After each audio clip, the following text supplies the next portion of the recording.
na after we heard our resource persons, especially our resource person from the Ombudsman, very glaring po yung ilang taon na walang nakalagay na cash on hand at cash in bank ang Vice Presidente.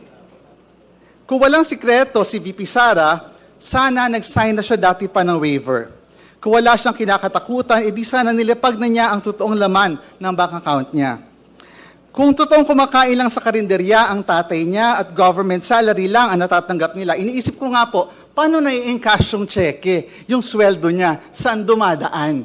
Kung wala siyang cash in bank at saka po wala siyang cash on hand. Pero that's for another conversation. Kung wala po silang tinatago, di sana wala silang kaba na haharap sa committee ito. Hindi tayo parang tumatawag ng spirit of the glass every time isa-summon ang Vice President to refute the evidence. Sa pagpresenta po ng report ng AMLC, ang tanong po ng taong bayan, sana masagot na ang maraming matagal ng mga pressing questions.